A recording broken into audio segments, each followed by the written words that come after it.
আজকে এই সংবাদ সম্মেলনের মূল বক্তব্য আপনাদের সামনে উপস্থাপন করছি রক্ষা করছি। প্রিয় সাংবাদিক ভাই ও বোনেরা, আপনার নিশ্চয় অবগত আছেন বাংলাদেশ স্বতন্ত্র মাদ্রাসা শিক্ষক জোট আন্দোলন বাস্তবায়ন কমিটি এবং অন্যান্য সংগঠনের নেতৃবৃন্দ বা অন্য সংগঠন যারা আছে, আমরা সবাই অরাজনৈতিক একটি শিক্ষক পেশাজীবী সংগঠন।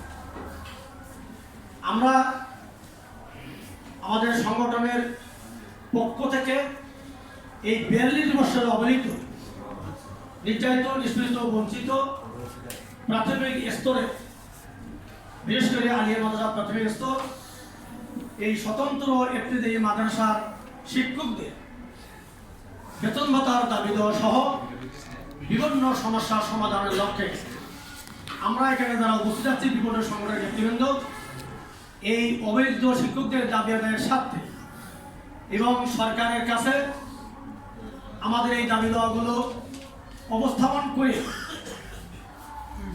দাবি আদায়ের লক্ষ্যে আমরা মাঠ পর্যায়ে যে সকল সংগঠনের নেতৃবৃন্দ বিগত দিন বর্তমান পর্যন্ত আমরা কাজ করিয়ে যাচ্ছি, সেই সকল সংগঠন আমরা সবাই ঐক্যবদ্ধই এই অবহেলিত জাতির সমস্যা সমাধানের লক্ষ্যে আমরা আজকে এই সাংবাদিক সম্মেলনের মাধ্যমে আপনাদের কাছে আমরা আমাদের মূল দাবি সহ আগামী দিনের সংগঠনের মাধ্যমে দাবি আদায়ের যে কর্মসূচি দাবি দেওয়া সহ আমি উপস্থাপন করব ইনশাআল্লাহ। প্রিয় সাংবাদিক ভাইরা, বৈষম্য শিকার সকল স্বতন্ত্র শিক্ষকদের বেতন ভাতা সহ সরকারের সংশ্লিষ্ট দপ্তরের সাথে যোগাযোগ অব্যাহত আন্দোলনের বিভিন্ন ধরনের কর্মসূচির মধ্য দিয়ে দাবি দেওয়া আদায়ের সমস্যা সমাধানের ব্যাপারে আমরা সবাই বদ্ধপরিকর। প্রিয় সাংবাদিক ভাইরা, এসডিজি গোল 4 বছরের মানসম্মত শিক্ষা ব্যবস্থা নিশ্চিতকরণ ও যুগোপযোগী করার লক্ষ্যে দেশের জনসংখ্যা বৃদ্ধির সাথে সাথে শিক্ষার্থী, শিক্ষক, কর্মচারী সহ শিক্ষা প্রতিষ্ঠানের শিক্ষা কর্মগতভাবে বৃদ্ধি পাচ্ছে এবং এ সকল শিক্ষা প্রতিষ্ঠানের অবকাঠামোগত উন্নয়ন, শিক্ষক কর্মচারী বেতন ভাতা, শিক্ষার উপকরণ সরবরাহ সহ শিক্ষার মান উন্নয়নের সরকার অঙ্গীকারবদ্ধ। অথচ 1940 সাল থেকে অদ্যাবধি পর্যন্ত স্বতন্ত্র মাদ্রাসা জাতীয়করণ ও বিভক্তের বিষয়ে সংশ্লিষ্ট দপ্তর থেকে সমাধানের জন্য কোনো সিদ্ধান্ত গ্রহণ করা হয়নি। প্রিয় সাংবাদিক ভাইরা, বাংলাদেশের ইসলামী চিন্তা ও চেতনা বিকাশের জন্য স্বতন্ত্র একটি মাদ্রাসাকে প্রাথমিক বিদ্যালয়ের ন্যায় মর্যাদা প্রদান করে জাতীয় শিক্ষানীতি 2010 এবং স্বতন্ত্র শ্রেণীর মাদ্রাসা ও শিক্ষকদের জন্য আলাদা শিক্ষানীতিমালা 2018 ও 2025 শিক্ষা মন্ত্রণালয় কর্তৃক অনুমোদন করা হয়। স্বতন্ত্র শ্রেণীর মাদ্রাসা তত্ত্ব সহ বিগত 42 বছরের ইতিহাস নিম্নে পেশ করা হলো। স্বতন্ত্র একটি মাদ্রাসার জন্ম ও পাঠদান আপনারা নিশ্চয়ই অবগত আছেন। দেশে 2 ধরনের শিক্ষা ব্যবস্থা চালু আছে, ক সাধারণ শিক্ষা, খ মাদ্রাসা শিক্ষা। মাদ্রাসা শিক্ষার বুনিয়াদ হচ্ছে ইবতিদায়ী মাদ্রাসা আবার 2 ধরনের, 1 স্বতন্ত্র ইবতিদায়ী মাদ্রাসা, 2 সংযুক্ত ইবতিদায়ী মাদ্রাসা। মাদ্রাসা শিক্ষাকে যুগোপযোগী করার লক্ষ্যে শহীদ জিয়াউর রহমানের সময়ে রাষ্ট্র পরিচালনার দায়িত্বের সময়ে 1978 অর্ডিন্যান্স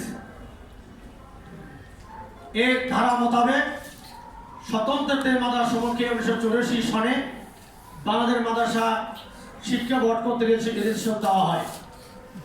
বাংলাদেশ ও বিশ্ব অন্যান্য প্রতিষ্ঠানের সাথে তাল মিলাইতে এনসিটিবি কর্তৃক প্রকাশিত শিক্ষাক্রম ও পাঠ্যপুস্তক অনুযায়ী কোরআন, সুন্নাহ এবং আরবি ভাষা শিক্ষা দানের পাশাপাশি প্রাথমিক শিক্ষার ন্যায় বাংলা, ইংরেজি, বিজ্ঞান, গণিত, সমাজ 1ম শ্রেণী থেকে 5ম শ্রেণী শিক্ষকদের পাঠদান করে আছে। প্রাথমিক গণশিক্ষা মন্ত্রণালয়ের অধীনে প্রাইমারি ন্যায় বৃত্তি পরীক্ষায় অংশগ্রহণ 5ম শ্রেণী হতে উত্তীর্ণ হওয়ার পর দাখিল মাদ্রাসায় ষষ্ঠ শ্রেণীতে ভর্তি হয়।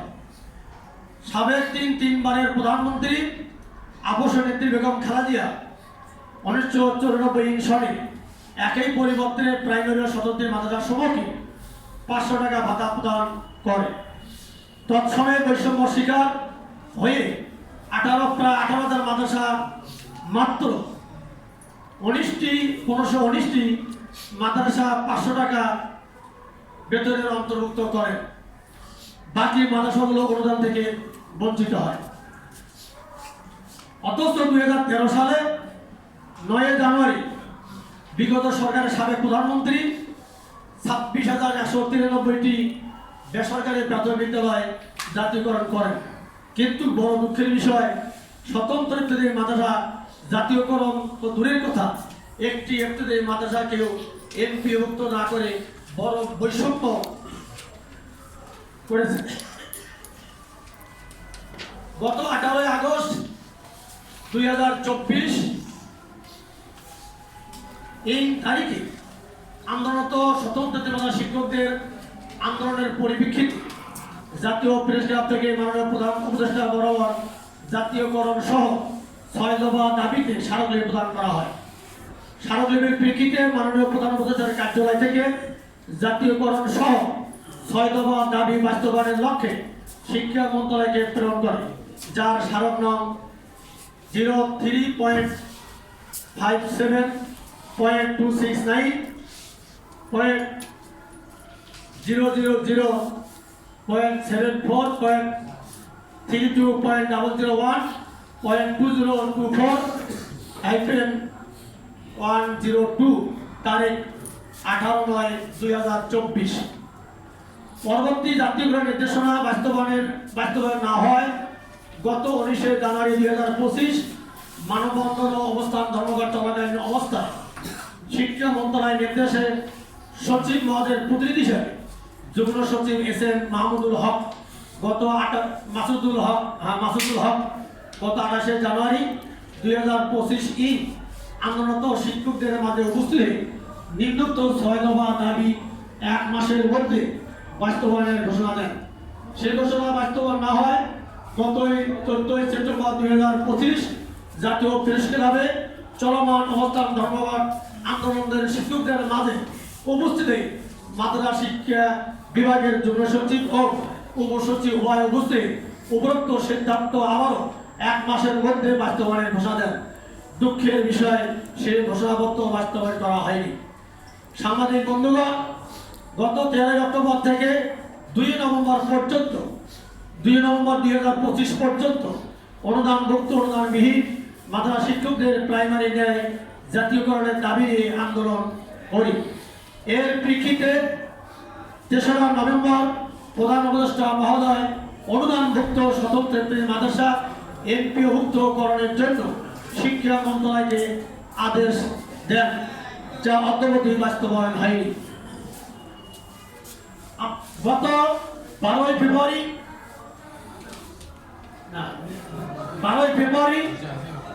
জাতীয় নির্বাচনের মধ্য দিয়ে যখন নির্বাচিত সরকার গঠন করে, গভর্নমেন্ট সরকার গঠন হয়, এর প্রেক্ষিতে আমরা এই গভর্নমেন্ট সরকারের সম্মানিত মাননীয় প্রধানমন্ত্রী এবং শিক্ষা উপদেষ্টাকে বিগত সরকারের নির্দেশ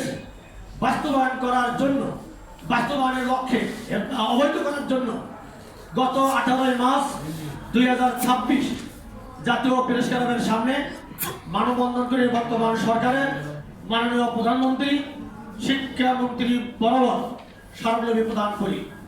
দুঃখের বিষয়, অদ্যাবধি পর্যন্ত উপযুক্ত দাবি বাস্তবায়ন না হয় মাননীয় প্রধানমন্ত্রী ও শিক্ষামন্ত্রীকে অবহিত করার জন্য আজকের এই সাংবাদিক সম্মেলন। প্রিয় সাংবাদিক বন্ধুগণ, আজকে এই সংবাদ সম্মেলনের মাধ্যমে সংবাদ সম্মেলনে আপনাদের মাধ্যমে আমরা সরকার, এই দেশের দেশ পরিচালনার দায়িত্বশীল এবং শিক্ষাজীবী, বুদ্ধিজীবী এবং শিক্ষার উচ্চ পর্যায়ে কর্ণধার সহ সবাইকে আমরা অবহিত করতে চাই, আগামী 26-27 অর্থ বছরে বাংলাদেশ মাদ্রাসা শিক্ষা বোর্ড কর্তৃক স্বীকৃতি প্রাপ্ত অনুদানভুক্ত অনুদানবিহীন সকল স্বতন্ত্র ইবতেদায়ী মাদ্রাসা প্রাইমারি ন্যায় জাতীয়করণ নিমিত্তে জাতীয় বাজেটে অর্থ বরাদ্দ অন্তর্ভুক্ত করা না হলে নিম্নোক্ত কর্মসূচি পালন করা হবে।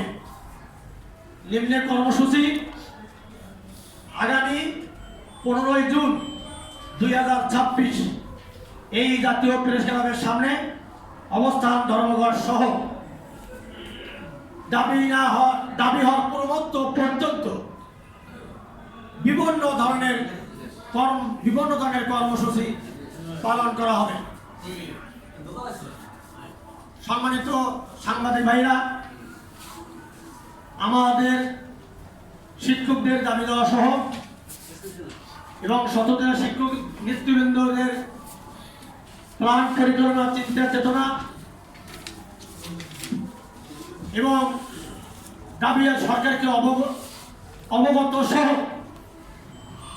দাবি বাস্তবায়নের লক্ষ্যে আমরা যে আগামী দিনের কর্মসূচি ঘোষণা করেছি, আশা করি এই অবহেলিত শিক্ষকদের দাবি আদায় না হওয়া পর্যন্ত অথবা আদায় হওয়ার পূর্ববর্তী পর্যন্ত আমরা আপনাদের সার্বিক সহযোগিতা পাব এই কামনা করি।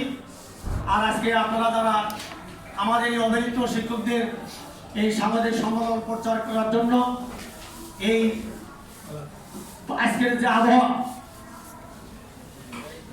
অপ্রতিকূল থাকা সত্ত্বেও আপনারা এই ঝড় বৃষ্টির মধ্যে ভিজে কষ্ট করে আপনাদের গুরুত্বপূর্ণ সময়কে আমাদের এই অবৈধ শিক্ষকদের সংবাসনে উপস্থিত হয়েছেন, সময় দিয়েছেন। এই জন্য আমি আমাদের এই অবৈধ শিক্ষকদের পক্ষ থেকে আজকে এই আন্দোলনের পক্ষ থেকে বিভিন্ন সংগঠনের নেতৃবৃন্দের পক্ষ থেকে আপনাদেরকে আবারও শুভেচ্ছা অভিনন্দন জানাচ্ছি এবং দেশের সকল শিক্ষকদের মাধ্যমে আপনাদের জন্য দোয়া এবং ভবিষ্যৎ কামনা করছি এবং প্রশাসন ভাইদেরকে অভিনন্দন জানাচ্ছি। আজকে যারা সংগঠন আয়োজন করেছেন তাদেরকে অভিনন্দন জানাচ্ছি এবং আমন্ত্রিত অতিথি যারা আছেন তাদেরকে শুভেচ্ছা অভিনন্দন জানিয়ে আমি আমার বক্তব্য এখানে ইতি শান্তি। সবাইকে সালাম, আসসালামু আলাইকুম ওয়া রাহমাতুল্লাহি ওয়া বারাকাতুহু। সবাইকে ধন্যবাদ।